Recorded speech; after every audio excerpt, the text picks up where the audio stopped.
आचार्य भगवान गुरुदेव विरासत महाराज की अहिंसा में विश्व धर्म की उत्तरा समेत शिखर की उपाध्याय श्री विश्व साई महाराज की सकलपुरी संघ की जयकारा गुरुदेव का। चलते हैं, चार पंक्तियों के माध्यम से गुरुवर को याद करते हैं। खुशबू आपकी गुरुवर हमेशा मेरी सांसों में रहती है। खुशबू आपकी गुरुवर हमेशा मेरी सांसों में रहती है। सूरत आपकी गुरुवर हमेशा मेरी आंखों में रहती है। सूरत आपकी गुरुवर हमेशा मेरी आंखों में रहती है। आप पास रहो या ना रहो हमारे गुरुजी, आप पास रहो या ना रहो गुरुजी, आपकी याद हमेशा साथ रहती है गुरुजी, आपकी याद हमेशा साथ रहती है। बोले परम पूज्य आचार्य भगवान गुरुदेव विरासत महाराज की।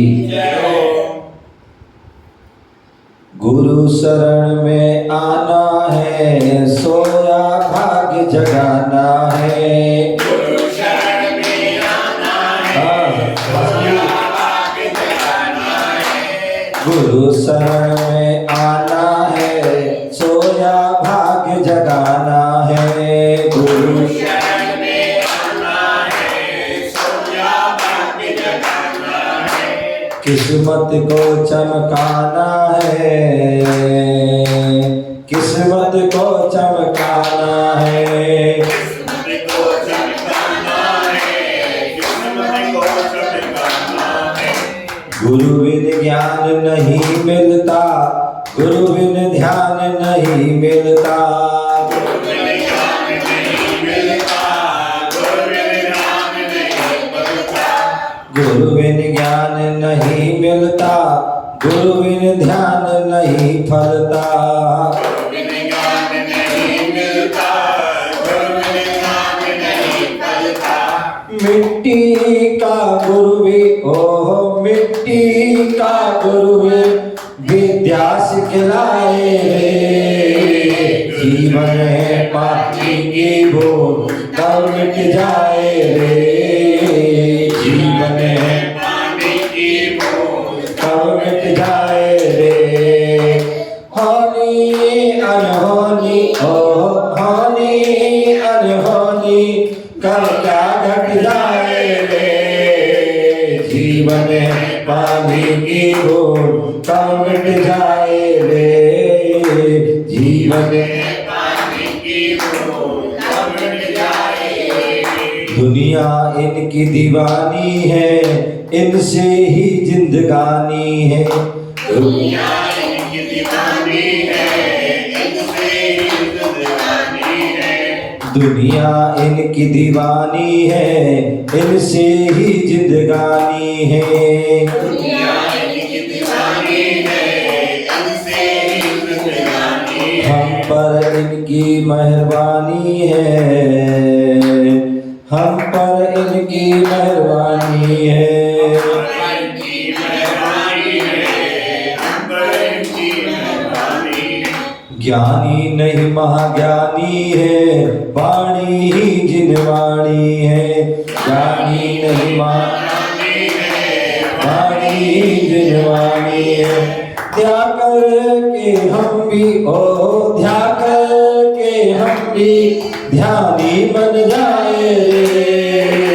जीवन है पानी की बूंद कब मिट जाए रे। जीवन है पानी की बूंद कब मिट जाए रे। जीवन जीवन है पानी की बूंद कब मिट जाए रे। होनी अनहोनी ओ होनी अनहोनी कब क्या घट जाए रे। जीवन है पानी की बूंद कब मिट जाए रे। जीवन है पानी की बूंद तब मिट जाए रे। गुरुवर सबसे सुंदर है, अंबर त्याग दिगंबर है।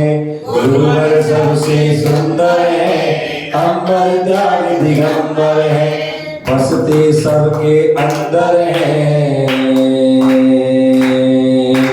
बसते सबके अंदर हैं, करते कर्म कसम्बर हैं, लगते बहुत ही धनकर हैं, करते कर्म कसम्बर हैं, लगते बहुत ही धनकर हैं।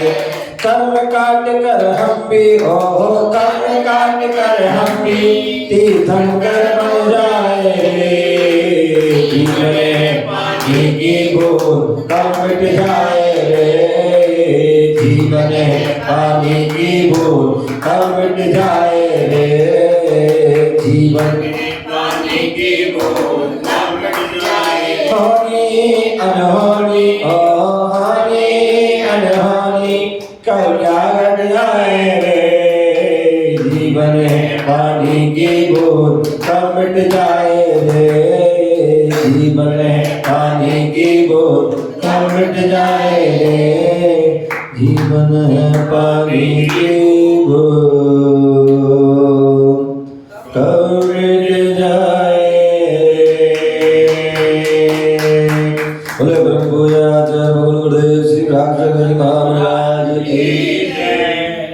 बोले ब्रह्मजी बधाई श्रवण सिंह विश्वसागर महाराज की, श्रवण सिंह संघ की जय। पूछो कागज से गुरुवर, पूछो कागज से गुरुवर, मैं तुम्हें कितने पैगाम लिखता हूँ। पूछो कागज से गुरुवर, मैं तुम्हें कितने पैगाम लिखता हूँ। हाल ए दिल पर जो गुजरती है उसका नाम लिखा करता हूँ, हाल ए दिल पर जो गुजरती है उसका नाम लिखा करता हूँ। प्यारे गुरुवर पागल हो गई वह कलम भी, प्यारे गुरुवर पागल हो गई वह कलम भी, जिससे तेरा बार बार नाम लिखा करता हूँ, जिससे तेरा नाम बार बार लिखा करता हूँ, जिससे तेरा बार बार नाम लिखा करता हूँ। बोले ब्रह्म पूज्य आचार्य गुरुदेव विराट महाराज की। प्यारे बंधु, आज हम सभी पुनः भारत की राजधानी दिल्ली के निकट, भारत की राजधानी दिल्ली, दिल्ली का दिल रोहिणी, और रोहिणी में सेक्टर 24 महावीर जिनालय में बैठे हुए हैं। भगवान महावीर स्वामी का समुद्र लगा हुआ है और भगवान महावीर स्वामी ने हम सभी के लिए कल्याण का उपदेश दिया, हित का उपदेश दिया। बोले हमारे जीवन में कैसे हित होता है और कैसे अहित होता है, उसके लिए उन्होंने कहा, बोले खेल खेल में, खेल खेल में धर्म हो सकता है, खेल खेल में बोले धर्म हो सकता है, लेकिन धर्म में खेल नहीं हो सकता। खेल खेल में धर्म हो सकता है, लेकिन धर्म में खेल नहीं हो सकता। धर्म कोई हंसी खेल का नहीं। बोले धर्म जो है राजनीति में धर्म हो सकता है, राजनीति में धर्म हो सकता है, होना ही चाहिए। वास्तविकता में राजनीति वही है जहां पर धर्म है, और जहां धर्म नहीं है वो सच्ची राजनीति नहीं है। लेकिन धर्म में जो है राजनीति नहीं होना चाहिए। राजनीति में भी धर्म चला गया तो राजनीति का जो है क्या हो जाएगा, कल्याण हो जाएगा। राजनीति में यदि धर्म है तो राजनीति में कल्याण हो जाएगा, और यदि धर्म में राजनीति आ गई तो हमारा बेड़ा क्या होता है, गर्क हो जाएगा, हमारा जो है विनाश हो जाएगा, पतन होता है। और आज यही हो रहा है। धर्म जो है राजनीति से तो धर्म जो है विहीन होती जा रही है। कोई न्याय, कोई धर्म कुछ भी नहीं है। कोई और धर्म में राजनीति हो जाए। जहां देखिए, जिस धर्म में देखिए, जिस संप्रदाय में देखिए, जिस भी संप्रदाय में चले, जिस भी मंदिर में चले, जिस भी समाज में चले जाइए, हर जगह आपको जो है राजनीति मिल जाएगी। हर समाज में दो फाड़, चार फाड़ आदि ये है गुट बने होते हैं और सब अपनी अपनी राजनीति करते हैं। गद्दी की बड़ मंच माला माइक की राजनीति, और यही कारण है कि हमारा जो है ह्रास हुआ। अभी सुनने में आया कि बॉम्बे में जो है, बॉम्बे में जैन प्रतिमाओं की नीलामी हो रही है। बोले जो चोरी, जो प्रतिमाएं हैं चोरी चली जाती हैं, चोरियां वहां बेच देते हैं, उसमें जो है जो पुलिस के जो कस्टडी में रहती हैं, और जब ज्यादा सब किसी को पता ही नहीं पड़ता है, और जो है फिर बाद में उनको, और फिर भी हमारी समाज सोच रही थी, कुछ पता ही नहीं क्या हो रहा है। जैन प्रतिमा की नीलामी हो रही है, कोई समाज के लिए जो है सम्मान की बात नहीं है, अपितु श्रम की बात है।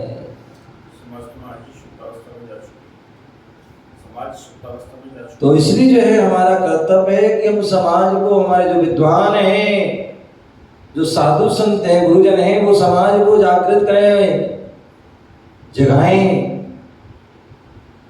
क्योंकि यदि समाज ऐसी ही सोती रही तो एक समय ऐसा आएगा कि जैन धर्म का पूरा पतन हो जाएगा।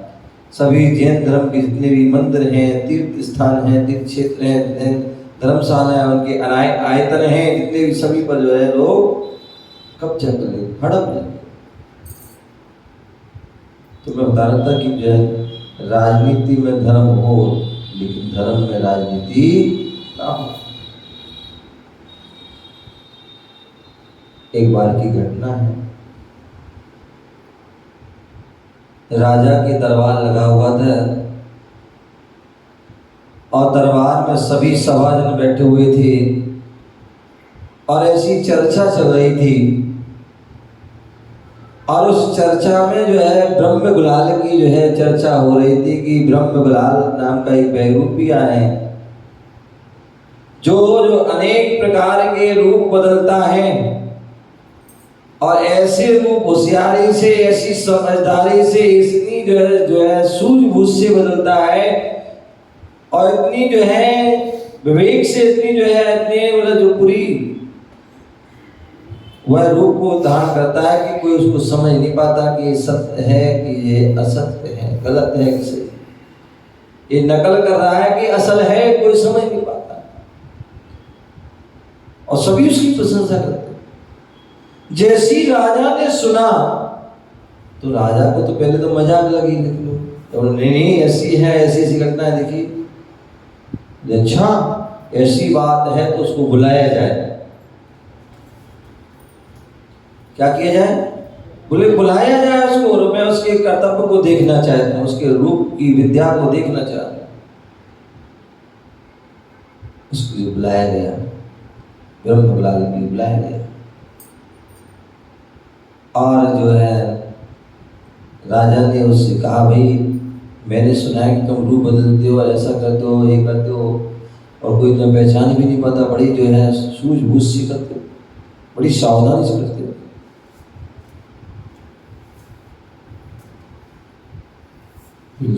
आपने सुना है तो जो है सही सुना। बोले मैं ऐसे विश्वास नहीं करता हूँ, मैं देखना चाहता हूँ, मैं परखना चाहता हूँ कि आप कैसे जो है रूप धारण करते हो, कैसे लोग उसमें जो है डूब जाते हैं। बोले मैं चाहता हूँ कि जो है, मैं चाहता हूँ, क्या चाहता हूँ? बोले मैं चाहता हूँ कि जो है तुम एक जो है प्रतापी और एक जो है शक्तिशाली एक सिंह का रूप धारण करो। उसने कहा राजन, मैं रूप तो कोई भी धारण कर सकता हूं, लेकिन आपके लिए जो है एक खून माफ करना पड़ेगा।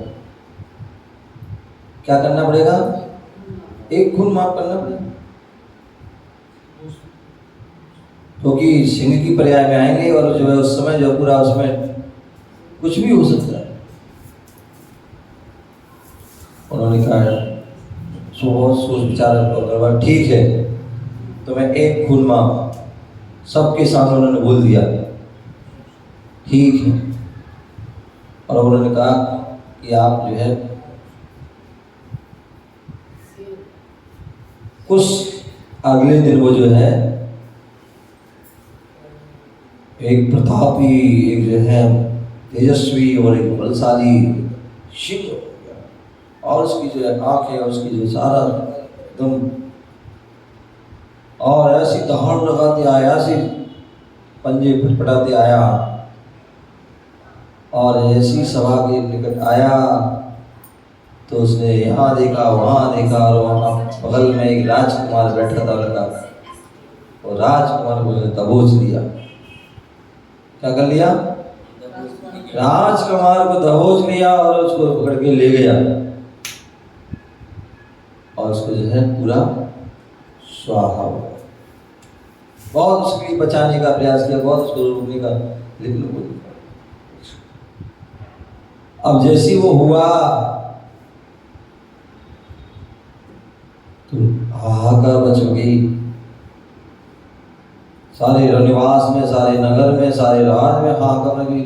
राजा का बेटा, अब तो राजा को भी गुस्सा कुपित हो गया वो कि इसको सजा देना चाहिए, लेकिन सभी मंत्री, सभी सभासद ने कहा राजन आप उसे सजा नहीं दे सकते। बोले सजा नहीं दे सकते आप, क्योंकि आपने कहा था एक खून माफ है, और तो किसी के साथ भी वो घट सकता था, वो बात अलग है, तुम्हारे बच्चे को माफ किया था, सबके सामने कहा था। और राजा का वचन जो है वह कभी झूठा नहीं होता, इसलिए आपको तो माफ करना पड़ेगा। हालांकि ब्रह्मलाल भी जब अपने सही वेश में आया और जो है उनसे क्षमा आदि मांगी, लेकिन क्या वो जो हो गया वो अंत में राजा ने उसको भी वचनबद्ध था, क्षमा किया।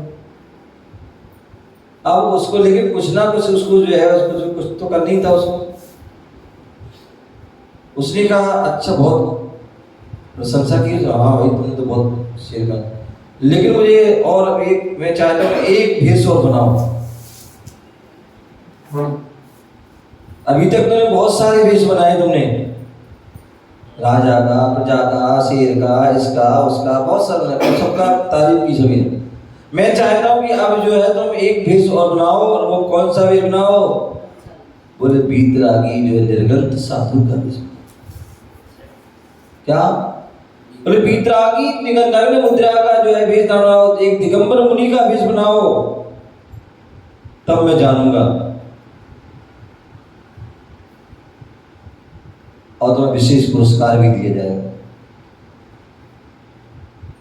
ठीक है। बोले राजन मुझे जो है कुछ दिनों का समय दीजिए,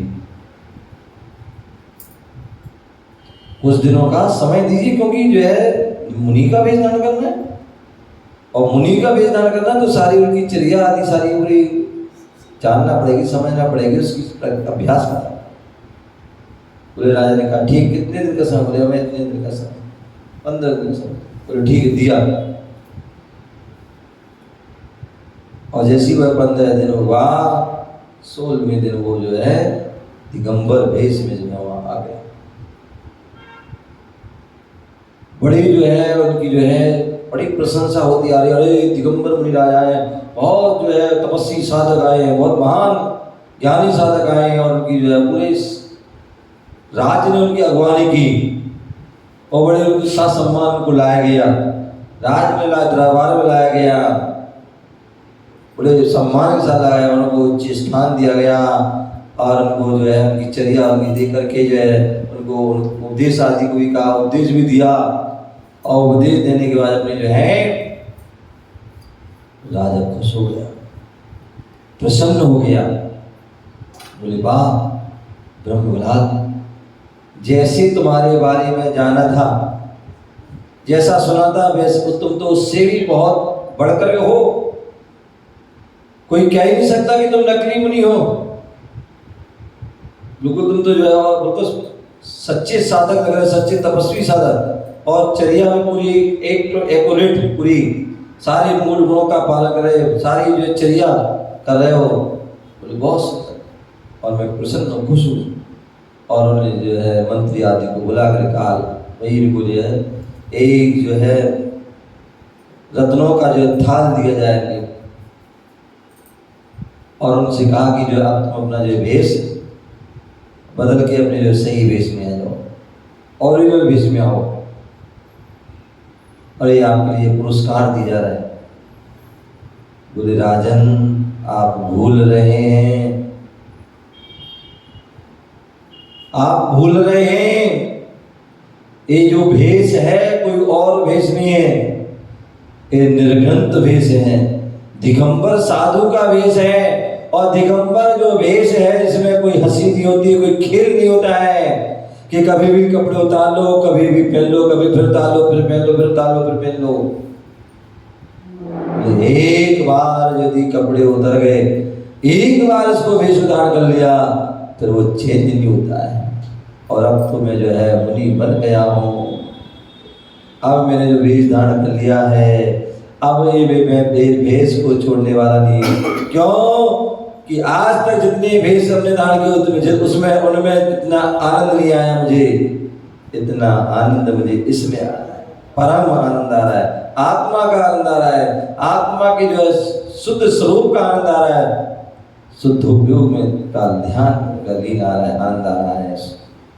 बोले अब मैं इसको छोड़ने वाला नहीं, अब तो ये परमानंद धारण कर दिया है, और अब तो जब तक ये शरीर में प्राण होंगे, प्राणों जब तक रहेंगे तब तक ये भेष रहेगा, अब ये बदलने वाला नहीं है। बोले तुम्हारी जो ये तुम्हारे लिए पुरस्कार। बोले जब मैंने जो अपने ही सब कुछ छोड़ दिया, घर कुटुंब परिवार धन वैभव छोड़ दिया, तो अब हमारे लिए तुच्छ पुरस्कार का क्या औचित्य है? अब इनका कोई औचित्य नहीं है। अब इन्हें ये तो सब जो क्या है, मट्टी है। क्या है? बोले शरीर भी मिट्टी और ये भी मिट्टी है, और ये मिट्टी मिल जाना अब इनसे में कोई प्रयोजन नहीं। जब मैंने चेतन रत्नों को प्राप्त कर लिया, क्या? जब मैंने चेतन रत्न जो है सम्यक दर्शन रूपी रत्न, सम्यक ज्ञान रूपी रत्न, सम्यक चारित्र रूपी महारत्न महाधन को साम भाव धन रखते हैं। पढ़ते ना मेरी भावना, क्या करते हैं? विषयों की आशा नहीं जिनके साम्य भाव धन रखते हैं, निज पर के ऐसे होते साधु, विषयों की आशा नहीं, साम भाव। बोले अब हमें किसी प्रकार के कोई विषयों की आवश्यकता नहीं है, और ना ही किसी प्रकार के धन की आवश्यकता है, क्योंकि अब तो हमें साम रूपी जो धन है, समता भाव रूपी जो धन है, वह उस धन को प्राप्त कर लिया है। अब ये सारे जो बाहर के धन है, जो है रुपया पैसा आदि हीरे जवाहर जितने भी जो है, वो सब जो है बेकार है। अब हमें उस धन की आवश्यकता, अब तो हमें जो साम रूपी धन मिल गया है, समता रूपी धन मिल गया है, और रत्नात्रय रूपी रत्न मिल गया है, तो अब हमें किसी प्रकार की ये हीरे जवाहर मोती चांदी आदि इनकी जो कोई आवश्यकता नहीं है। और वह वन की ओर चले जाते हैं, और वहाँ अपनी आत्म साधना में, ध्यान साधना में, तपस्या में लीन हो जाते हैं, और अपनी आत्मा का कल्याण, आत्मा का हित कर देते हैं। कहने का तात्पर्य कि जो है खेल खेल में जो धर्म का भेष धारण किया था, लेकिन फिर वो भेष को छोड़ा नहीं।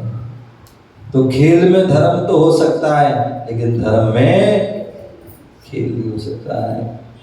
इसलिए कभी भी हम मंदिरों में जो है अपने कोई भी सांस्कृतिक कार्यक्रम आदि करते हैं, नाटक आदि करते हैं, और उसमें हम जो है क्या करते हैं, मुनियों की मुद्रा बना देते हैं।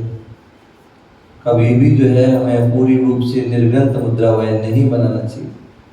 कुछ ना कुछ शरीर पर जो है क्या वस्त्र आदि जरूर चाहिए, क्योंकि एक बार यदि उतार दिए तो फिर बहुत से लोग देखते हैं मोबाइल आदि में जो है वीडियो डाल देते व्यक्ति, छोटे छोटे बच्चों को कहते हैं ना बच्चे हमें पढ़ाओ करो, तो उनकी माँ और अम्मा वगैरह क्या करते हैं,